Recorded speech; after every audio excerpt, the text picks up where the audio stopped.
तर या प्रकरणावरचे तुमच्या पुस्तकामधले काही प्रॉब्लेम्स आहेत ते बघूया आपण आता. A stone thrown vertically upwards with initial velocity u reaches a height h before coming down. एक दगड वरती टाकलेला आहे, त्याची इनिशियल व्हेलॉसिटी सांगितली u, तो h इतक्या हाईट पर्यंत पोहोचतो आणि परत खाली येतो. Show that the time taken to go up is same as the time taken to come down. तर त्याला वरती जाण्यासाठी जेवढा वेळ लागतो तेवढाच वेळ त्याला खाली येण्यासाठी लागतो, हे त्यांनी व्हेरीफाय करा म्हणून सांगितले. त्यामुळे आपल्याला ते आता प्रूव्ह करावं लागेल की नेमकं असं घडतंय किंवा नाही. हा तो सरफेस मी कन्सिडर करतोय. या ठिकाणाहून तो दगड जो काय आहे तो अपवर्ड डिरेक्शन मध्ये टाकलेला आहे. ही त्याची हाईट कन्सिडर करूया. त्याला इनिशियल व्हेलॉसिटी होती u, फायनल व्हेलॉसिटी या ठिकाणी त्याची काय होणार आहे, 0 होणार आहे. हे अपवर्ड डिरेक्शन मध्ये मूव्ह होताना अशी कंडिशन आहे. याची हाईट आहे h. आता तोच दगड वरून खाली येणार आहे,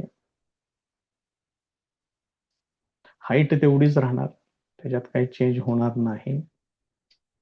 मात्र त्याला जी इनिशियल व्हेलॉसिटी जी आहे त्याची, त्याला आता u इक्वल टू 0 घ्यावं लागेल, कारण इथून आपण ते खाली सोडणार आहे आणि इथं त्याला काहीतरी फायनल व्हेलॉसिटी त्या ठिकाणी त्याला मिळेल. मग ज्याला अपवर्ड डिरेक्शन मध्ये मोशन आहे त्यावेळेला ऍक्सेलरेशन ए इक्वल टू घेतात -g. इकडं मात्र ए इक्वल टू जी असंच घ्यायचं आहे. या मोशन मधला टाइम कन्सिडर करतोय t1, या मोशन मधला टाइम कन्सिडर करतोय t2. मग ही जी फर्स्ट डायग्रॅम आहे ती आहे अपवर्ड मोशन साठी आणि ही जी सेकंड डायग्रॅम आहे ती आहे डाऊनवर्ड मोशन साठी. त्यामुळे हे प्रत्येक सेक्शन वेगवेगळा केलेला आहे, ते समजून घ्या. आता याच्यामध्ये काही एक वेगळं इक्वेशन एक आपल्याला तयार करावं लागेल. आता पहिलं इक्वेशन,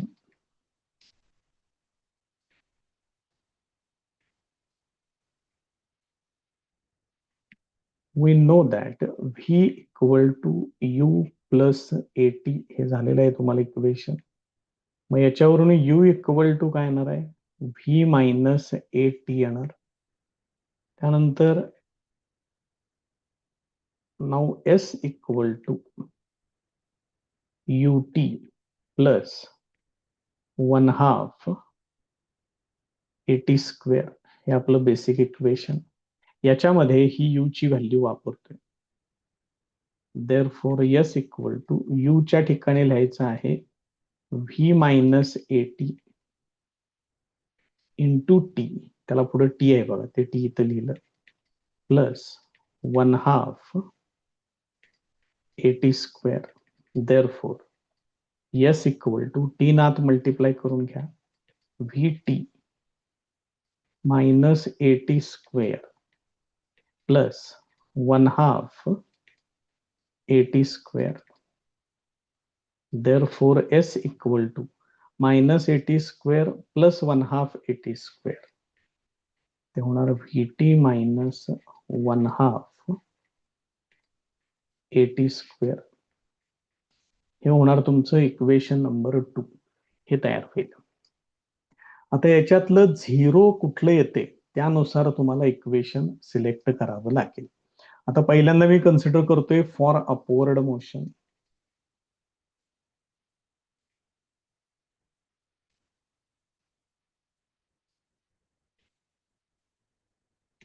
काय काय घेतलंय बघा. For upward motion v equal to 0 घ्यायचं आहे, a equal to minus g घ्यायचं आहे, त्याच्यानंतर एस इक्वल टू एच घ्यायचं आहे, टी इक्वल टू T1 घ्यायचं आहे आणि ह्या सगळ्या व्हॅल्यूज इक्वेशन 2 मध्ये वापरायच्या आहेत.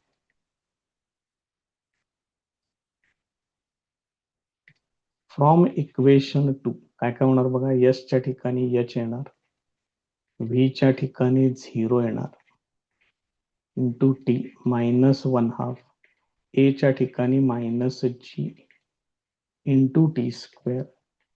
देअरफॉर h इक्वल टू, हे 0 इंटू टी, टी निघून, ते 0 होणार, निघून जाणार, ते मायनस मायनस प्लस 1/2 g, इथं T1 पाहिजे, T1 चा स्क्वेअर, कारण आपण T1 घेतलेला आहे टाइम इथं.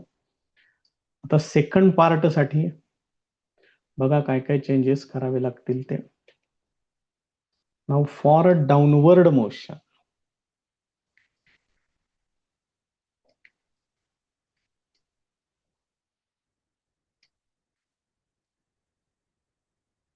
डाउनवर्ड मोशन साठी इनिशियल व्हेलॉसिटी 0 आहे, ए इक्वल टू जी घ्यायचं आहे, एस इक्वल टू एच घ्यायचं आहे, आणि टी इक्वल टू T2 आहे. मात्र याच्यासाठी इक्वेशन वापरायचं आहे, इक्वेशन 1 वापरायचं आहे. फ्रॉम इक्वेशन 1, ते काय आपलं नेहमीच इक्वेशन आहे, त्यात काही फार बदल नाही आहेत.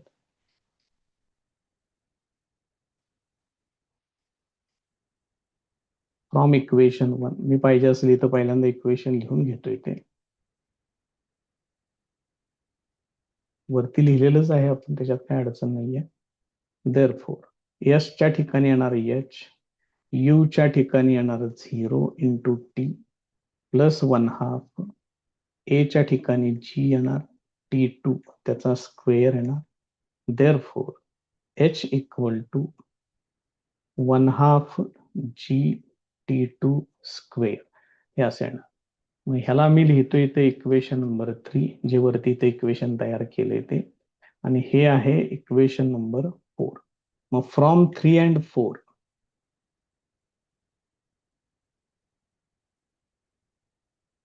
दोघांच्याही डाव्या बाजू सेम आहेत, उजव्या बाजू सेम होतील.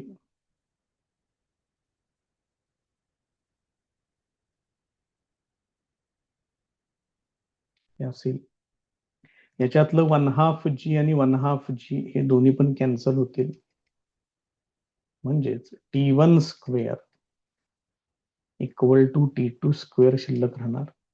Therefore T1 equal to T2. Therefore आता त्यांनी कसा प्रश्न विचारलेला आहे त्या पद्धतीने फायनल आन्सर लिहून टाकूया. Time taken to go up equal to time taken to come down. त्यांनी जसं सांगितलंय त्या पद्धतीने घेऊया.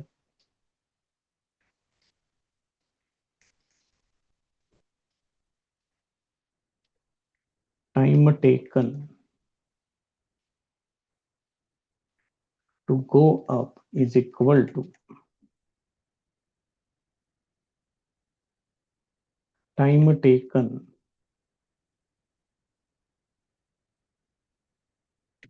To come down. या पद्धतीने ते व्हेरीफाय होईल. नेक्स्ट प्रॉब्लेम बघा. Let the period of revolution of a planet at a distance capital R from a star be capital T. Prove that if it was at a distance of 2R from the star, its period of revolution will be root 8 times capital T. आपण जर period of revolution capital T आणि त्याचं distance हे जर small r consider केलं, तर Kepler's law आहे आपल्याकडे, तो वापरून आपण त्या ठिकाणी बघूया काय काय होते ते. Assume that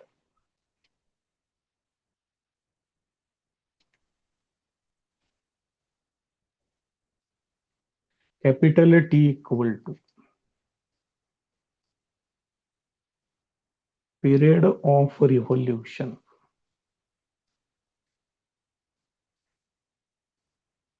of a planet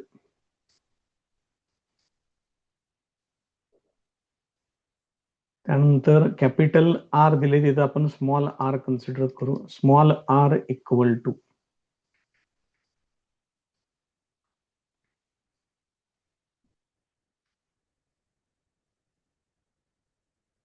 it's distance from star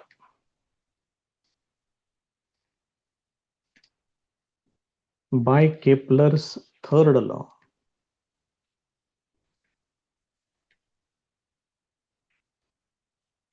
मग केपलर्सच्या थर्ड लॉ नुसार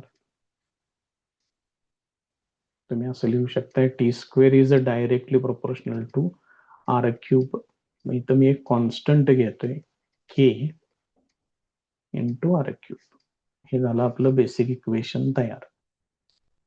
आता त्यांनी पहिली कंडिशन काय काय सांगितलेली आहे बघा.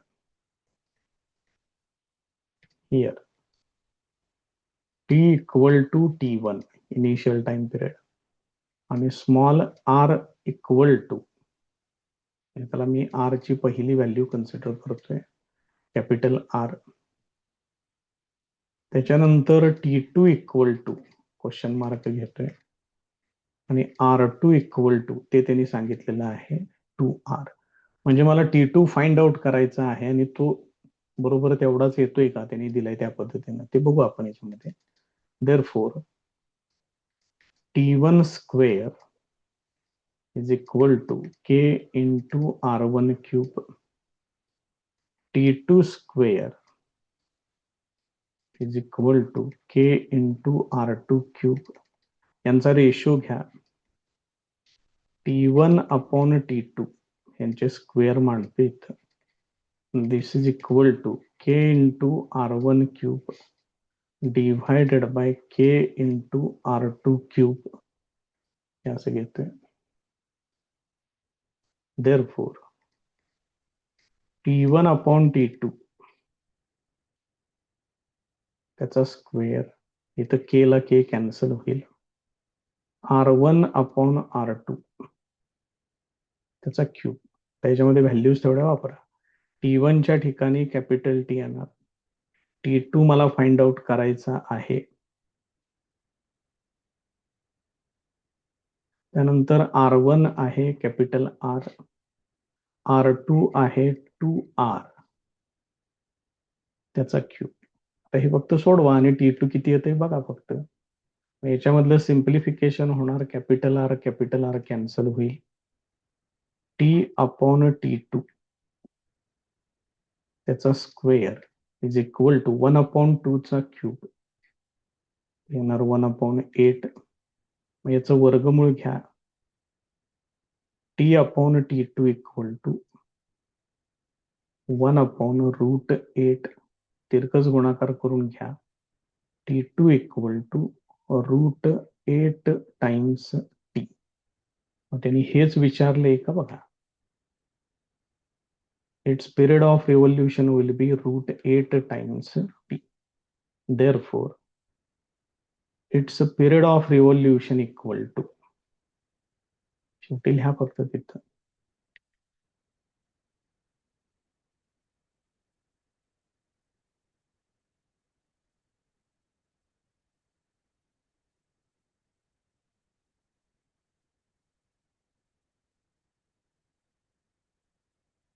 हे त्याचं फायनल आन्सर आहे.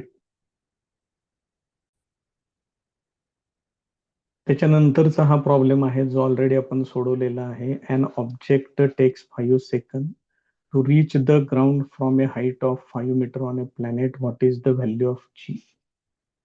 हे आन्सर आपण फाइंड आउट केलेलं आहे बघा. नेक्स्ट प्रॉब्लेम बघा. The radius of planet A is half the radius of planet B. If the mass of A is ma, what must be the mass of B so that value of G on B is half that of its value on A. Simple आहे problem. सगळ्या conditions फक्त व्यवस्थित घ्या म्हणजे मग जमण्यासारखं आहे. काही अवघड नाहीये त्याच्यामध्ये जास्त. Given data,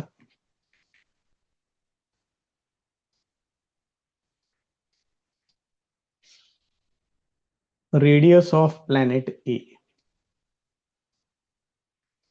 half the radius of planet B. असं सांगितलेलं आहे. मास ऑफ ए ते फाइंड आउट करायचं आहे. एम ए दिलेला आहे त्याने. मास ऑफ ए. तर एम बी विचारलेलं आहे त्याने. मास ऑफ बी हे विचारले त्याने. so that value of G on B is half that of a value of G on A.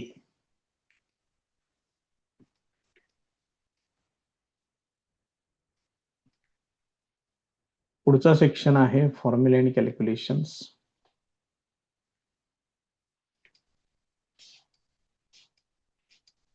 मग बेसिक फॉर्म्युला आपला आहे G equal to GM upon R square. मग for planet A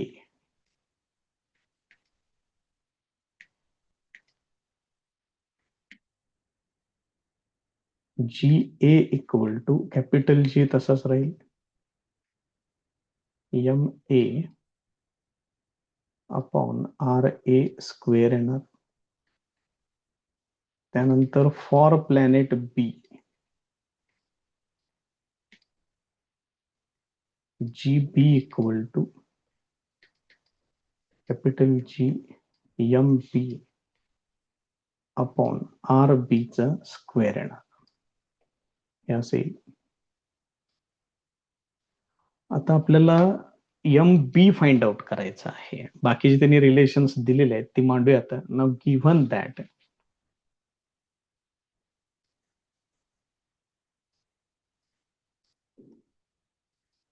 GB equal to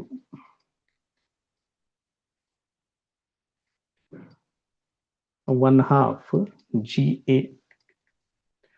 याच्यामध्ये त्या values वापरून घेऊया. GB काय आहे? Capital G MB upon RB त्याचा square. This is equal to हे 1/2 ठेवा तिथं. GA ची व्हॅल्यू आहे capital G MA upon RA चा स्क्वेअर. आता याच्यामध्ये अजून एक रिलेशन तुम्हाला RA आणि RB मधलं वापरावं लागणार आहे. त्याच्या आधी थोडस सिम्प्लिफिकेशन बघा. हे कॅपिटल G कॅन्सल होईल. मला MB पाहिजे. MB साठी इक्वेशन तयार करून घेऊया पहिल्यांदा. therefore MB इक्वल टू काय होणार बघा. इथं 1/2 आहे तसंच राहील. हे RB अंशात येणार RB चा स्क्वेअर डिव्हायडेड बाय मध्ये येणार RA चा square. therefore MB equal to 1/2 into RB upon RA ब्रॅकेटचा स्क्वेअर. आता यांच्यातलं रिलेशन कसं दिलेलं आहे बघा बरं. RA equal to 1/2 RB. RA equal to 1/2 RB. मग याच्यावरून RB किती येते बघा. RB इक्वल टू येणार 2 टाइम्स RA येणार. ही व्हॅल्यू मी इथं वापरतो.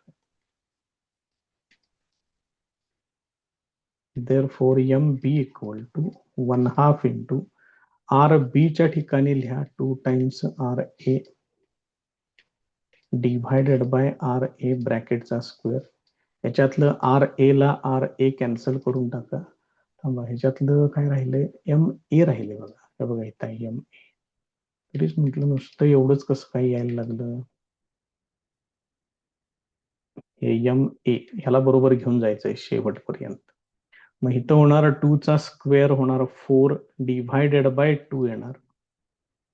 म्हणजेच MB equal to 2 times MA हे त्याचं फायनल आन्सर आहे.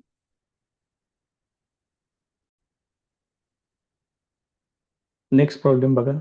मास and weight of an object on earth are 5 kilogram and 49 newton respectively. What will be their values on the moon?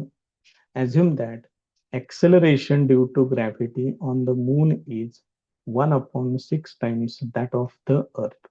हा problem आपण already सोडवलेला आहे. बोर्डाच्या एका परीक्षेमध्ये ते विचारलेलं आहे. मासची व्हॅल्यू बदलत नसते. वेट मात्र ऍक्सेलरेशन ड्यू टू ग्रॅव्हिटी बदललं की त्या पद्धतीने चेंज होईल. हे आपण आधी सोडवलेलं आहे, बघून घ्या. त्याची ही आन्सर्स आहेत. नेक्स्ट प्रॉब्लेम बघा. An object thrown vertically upwards reaches a height of 500 meter. What was its initial velocity? How long will the object take to come back to the earth? त्याला वरती जाऊन परत खाली यायला किती वेळ लागेल असं पण विचारलेलं आहे. जी ची व्हॅल्यू दिलेली आहे. Given data.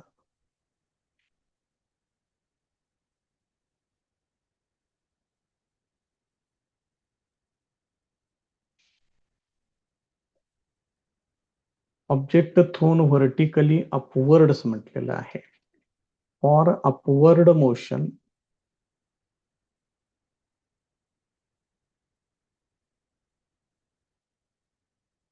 A equal to minus g हे घ्यायचं आहे. जी ची व्हॅल्यू 10 दिलेली आहे त्यांनी, -10 मीटर पर सेकंड स्क्वेअर. त्यानंतर त्यांनी हाईट दिलेली आहे, तेच त्याचं डिस्प्लेसमेंट होणार 500 meter. What was its initial velocity u equal to विचारले. Final velocity at the topmost position 0 असणार आहे. टोटल टाइम विचारलेला आहे. म्हणजे वरती जाण्यासाठी लागणारा वेळ आणि खाली येण्यासाठी लागणारा वेळ यांची टोटल बेरीज म्हणजे टोटल टाइम किती लागेल. जी ची व्हॅल्यू आपण ऑलरेडी इथे घेतलेली आहे.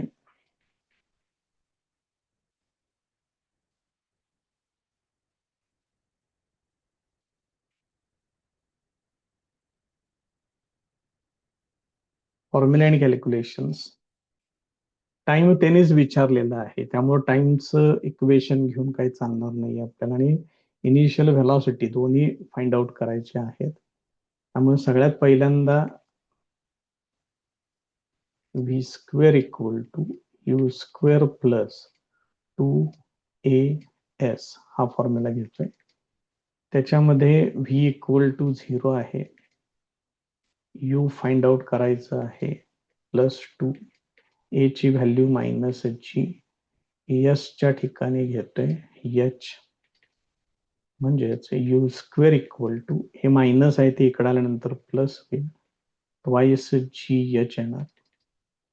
therefore u square equal to 2 into 10 into height सांगितलेली आहे 500, म्हणजेच यू स्क्वेअर इक्वल टू हे किती होणार आहे बघा, 5 2 10 आणि ऑलरेडी 3 शून्य आहे, म्हणजे एक वरती तुम्हाला 4 शून्य लिहावी लागते, म्हणजे 10,000 येईल ते. त्याचं वर्गमूळ घ्या. therefore u इक्वल टू 4 शून्य आहेत, 2 शून्य राहतील, 100 मीटर पर सेकंड. हे झालं पहिली व्हॅल्यू त्याच्यातली. तर सेकंड व्हॅल्यू आहे टाइम काढायचा आहे मला. मग फॉर अपवर्ड मोशन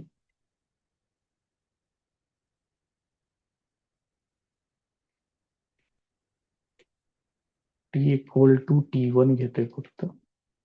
बाकीच्या सगळ्या गोष्टी मी इथे लिहिलेल्या आहेत ऑलरेडी, त्यामुळे त्याचा काही प्रश्न नाहीये.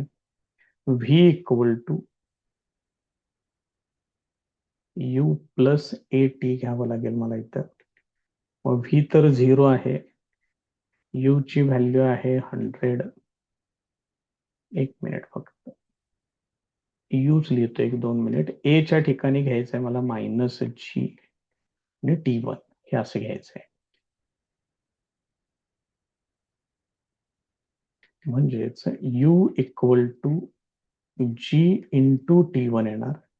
therefore T1 equal to u upon g, म्हणजेच T1 इक्वल टू u ची व्हॅल्यू आहे 100, g ची व्हॅल्यू आहे 10. हे सोडवलं की एवढंच किती येणार आहे, 10 सेकंड. मग हा टाइम कुठला आहे, फॉर अपवर्ड मोशन आहे. So for upward motion T1 equal to t second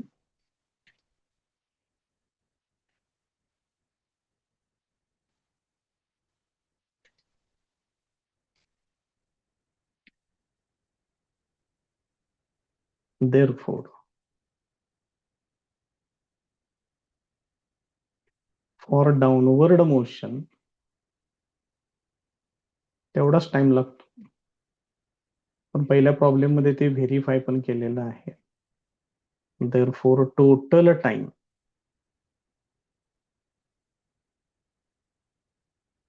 required is equal to 10 plus 10 equal to 20 second. हे त्याचं अजून एक आन्सर. तर अशा दोन व्हॅल्यूज त्यांनी याच्यामध्ये आपल्याला विचारलेल्या होत्या.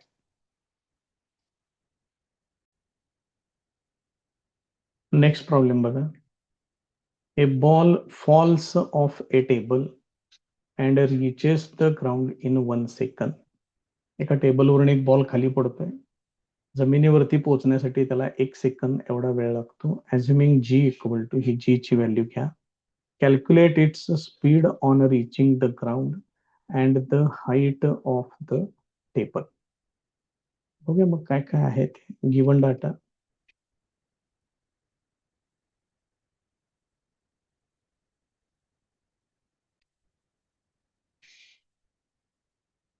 टाइम सांगितलेला आहे किती लागतोय ते, 1 सेकंद.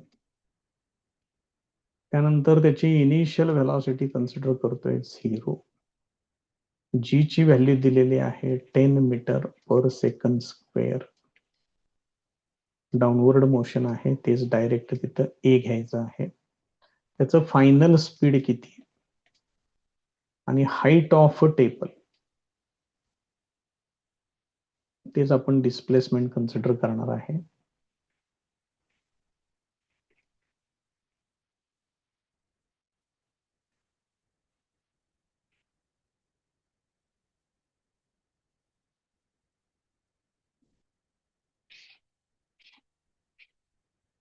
Formula and calculations. पहिला फॉर्म्युला आपला आहे v equal to u plus a t. याच्यामध्ये इनिशियल स्पीड 0 घ्यायचं आहे, ए ची व्हॅल्यू जी घ्यायची आहे. Therefore v equal to, g ची व्हॅल्यू आहे 10, टाइम आहे 1, 10 into 1 हे येणार 10 मीटर पर सेकंद. हे त्याचं फायनल व्हेलॉसिटी होणार. आता सेकंड व्हॅल्यू मला पाहिजे आहे त्याचं डिस्प्लेसमेंट किंवा त्या टेबलची हाईट. हा फॉर्म्युला वापरतोय त्याच्यासाठी. यसच्या ठिकाणी एच लिहितोय. यू ची व्हॅल्यू 0 आहे, ए ची व्हॅल्यू जी घ्यायची आहे.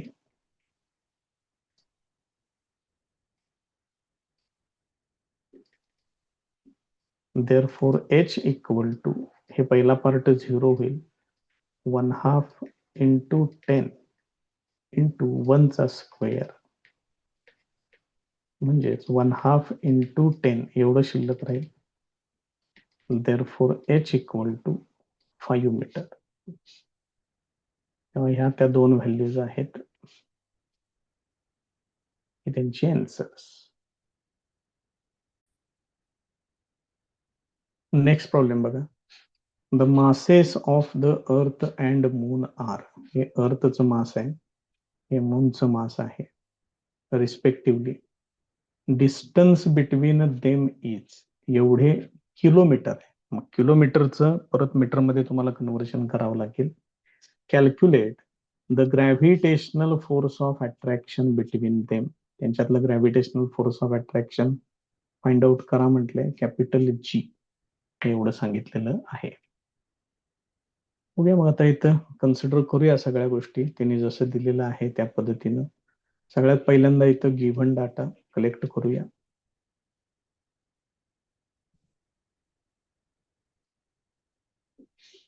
मग अर्थ आणि मून अशा दोन बॉडीज कन्सिडर केलेल्या आहेत. अर्थचं मास 6 into 10⁻24 किलोग्रॅम. मूनचं मास, त्याला M2 कन्सिडर करतोय, ते आहे 7.4 into 10⁻22 किलोग्रॅम. त्याच्या पुढे दोघांच्यातलं डिस्टन्स दिलेलं आहे 3.84 इंटू 10⁵ किलोमीटर आहे हे. याचं मीटरमध्ये कन्व्हर्शन करावं लागेल. 3.84 इंटू 10⁵ आणि किलोमीटरचं मीटर 10⁵ म्हणजेच होणार हे 10⁸ मीटर. त्यानंतर कॅपिटल जी ची व्हॅल्यू आहे 6.7 into 10⁻11 newton meter square per kilogram square. त्यांच्यातला ग्रॅव्हिटेशनल फोर्स ऑफ अट्रॅक्शन विचारलेला आहे. F equal to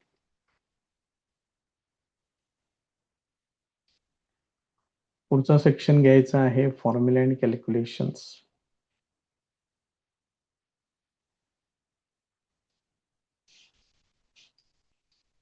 bye Newton's law of gravitation.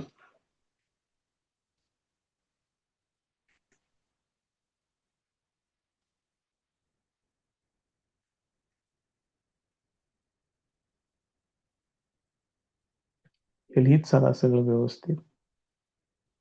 Capital F equal to त्याचा फॉर्म्युला असा आहे capital G m1 m2 divided by डिस्टन्सचा square.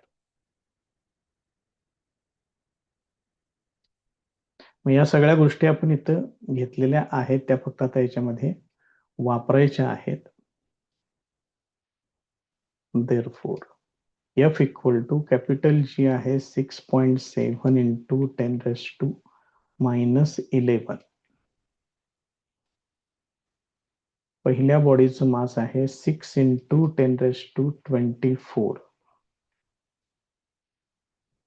दुसऱ्या बॉडीचं मास आहे 7.4 इंटू 10⁻22.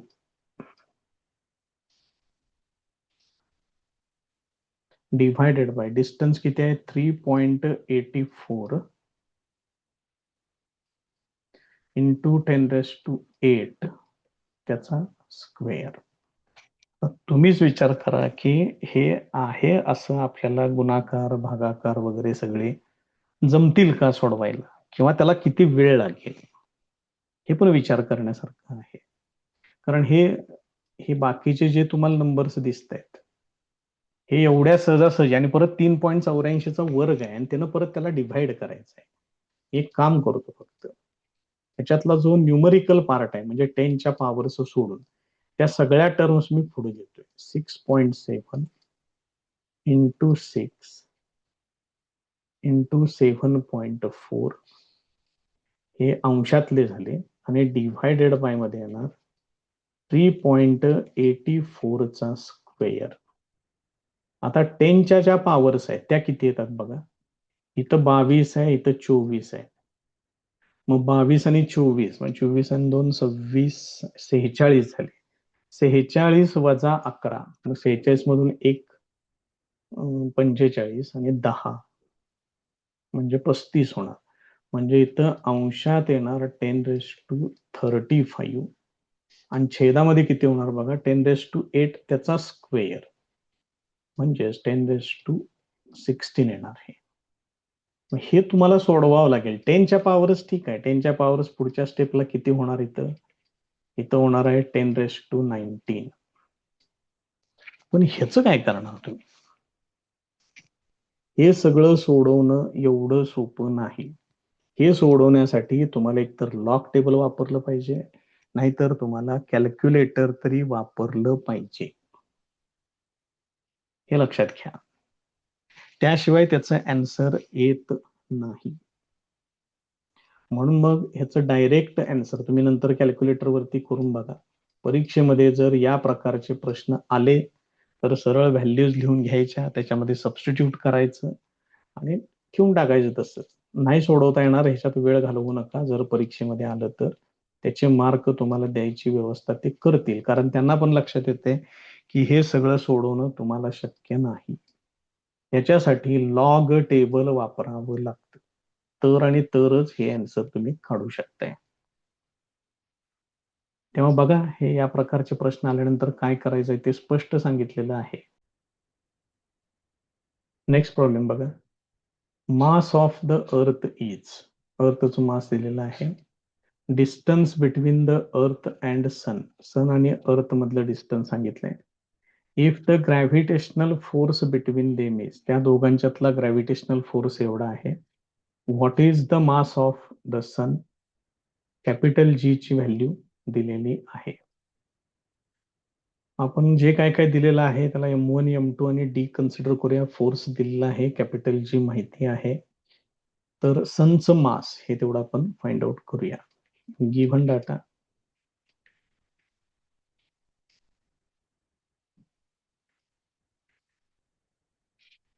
पहिलं मास अर्थचं दिलेलं आहे, त्याला मी M1 कन्सिडर करतोय. स्मॉलच घेऊया. आपल्याला परत पहिल्या फॉर्म्युल्यामध्ये आपल्याला काय बदल करायची काही गरज पडणार नाही. M1 किती आहे? 6 × 10⁻²4.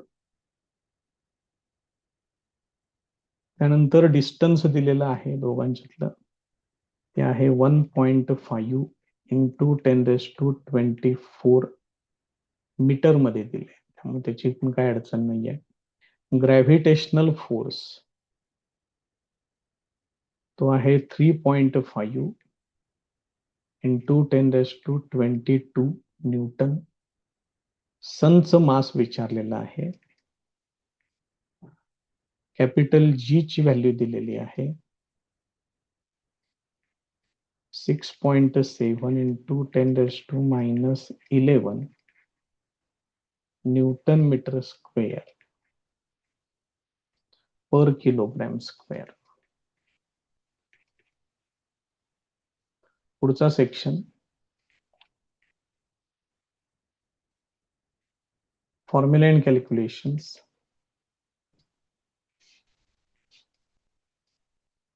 याच्यामध्ये फॉर्म्युला असा आहे, न्यूटन्स लॉ ऑफ ग्रॅव्हिटेशन. तर इथे लिहिलेलं नाहीये आपण, तसं लक्षात आल्यानंतर तर पुढे कंसात लिहित चला.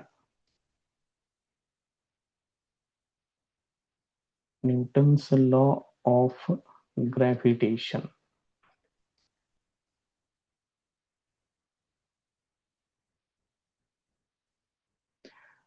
त्याच्यातला तुम्हाला फाइंड आउट करायचं आहे M2.